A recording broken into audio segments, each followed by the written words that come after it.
শর্মা তোমাক ফকিয়ে আনি দিছিল আর তোমাক এদিন হলেও আমি এই খাস মাটিত ওলাই লৈ আহিম। খাস মাটিত তোমালোকে বসবাস কৰিব লাগিব। আমি মাটি বাৰী সব বিক্ৰী কৰি এদিন কামাই ৰজি ৰোজগাৰ কৰি আমি পাট্টাৰ মাটি কিনি লম। আৰ সেই পাট্টাৰ মাটি কিমান লাখ লাখ টকা কোটি টকা হলেও আমি কিনিম। কিনি লৈ কেনে তোমাক তোমার ঘর পর্যন্ত আমি কিনি লম। তাৰপিছত তোমাক পাট্টাৰ মাটি এৰাই খাস মাটিত বসবাস কৰিবলৈ আমি বাধ্য কৰাম। তেতিয়া চাম আপোনালোকৰ কি।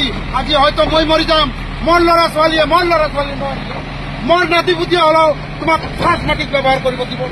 ইয়াৰ কাৰণে আমি বাধ্য হ'ম, আমি বাধ্যতা কৰিম।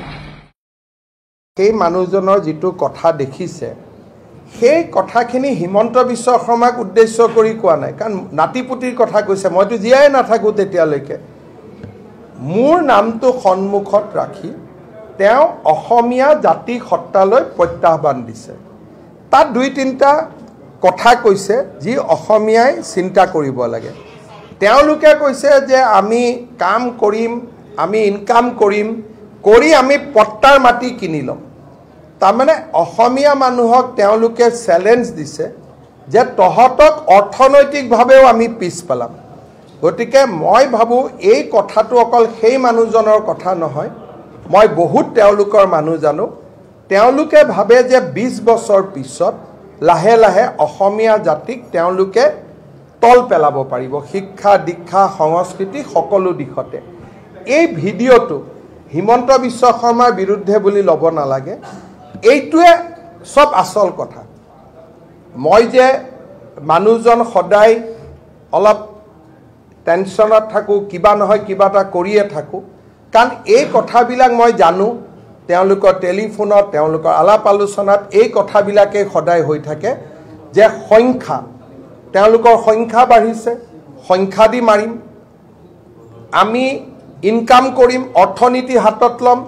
কাৰণ তেওঁলোকে বহুতকেইটা ইকনমি কণ্ট্ৰল কৰে, যি ইকনমিত অসমৰ মানুহ নাই। তেওঁলোকৰ মাজত পৰিশ্ৰমীও মানুহ আছে।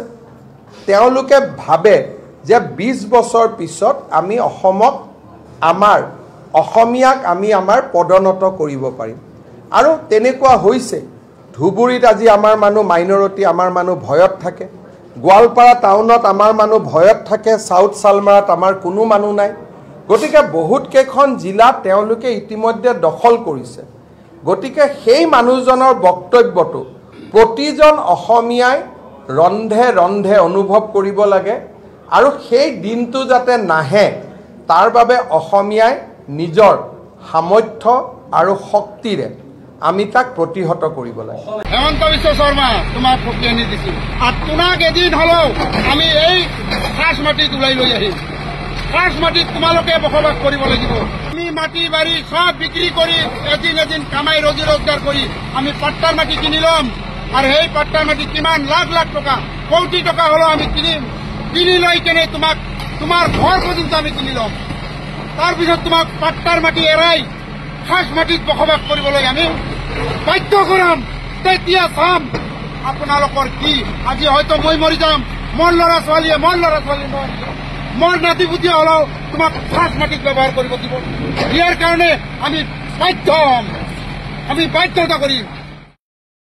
সেই মানুহজনৰ যিটো কথা দেখিছে সেই কথাখিনি হিমন্ত বিশ্ব শৰ্মাক উদ্দেশ্য কৰি কোৱা নাই, কাৰণ নাতিপুতিৰ কথা কৈছে। মইতো জীয়াই নাথাকোঁ তেতিয়ালৈকে।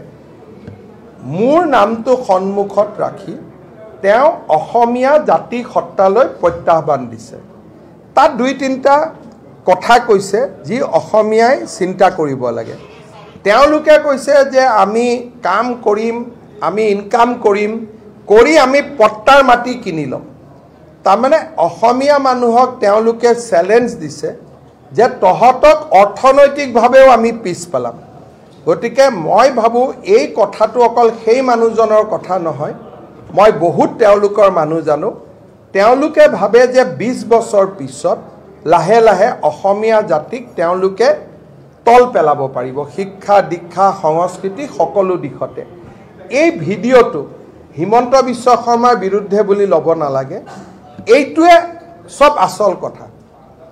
মই যে মানুহজন সদায় অলপ টেনশ্যনত থাকোঁ, কিবা নহয় কিবা এটা কৰিয়ে থাকোঁ।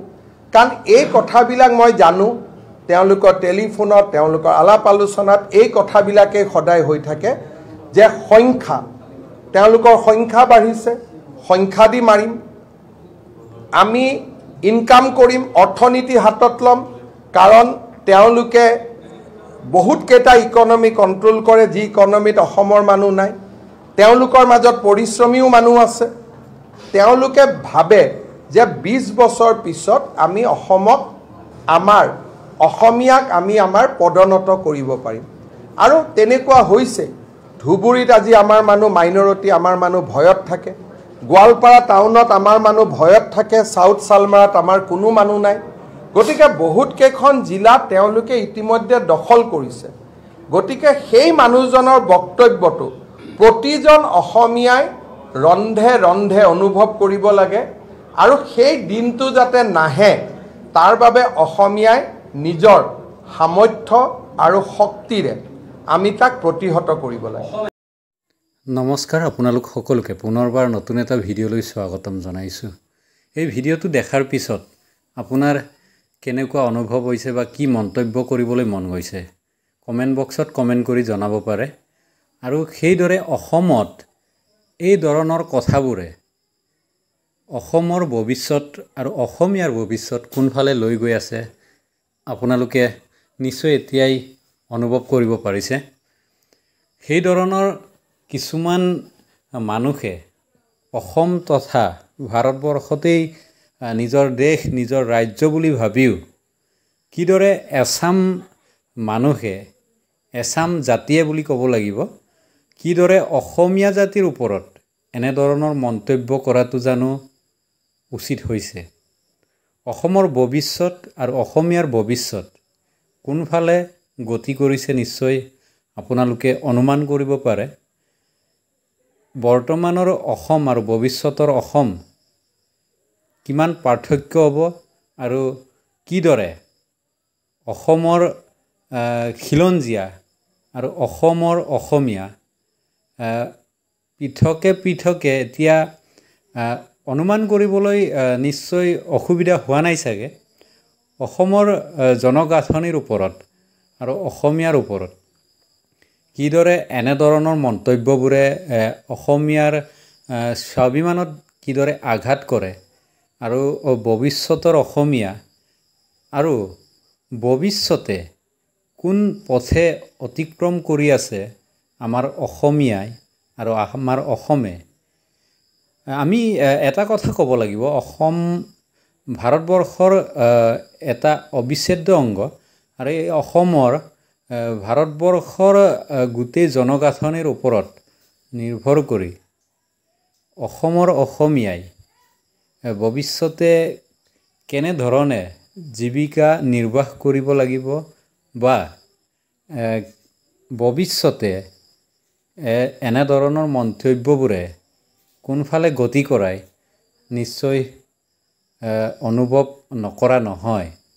গতিকে এনেধৰণৰ মন্তব্য কৰা জানো উচিত। আপোনালোকে কি ভাবে কমেণ্ট বক্সত কমেণ্ট কৰি জনাব। আৰু ভিডিঅ'টো ভাল লাগিলে লাইক এটা কৰিব, চেনেলটো ছাবস্ক্ৰাইব কৰিবলৈ নাপাহৰিব। ধন্যবাদ।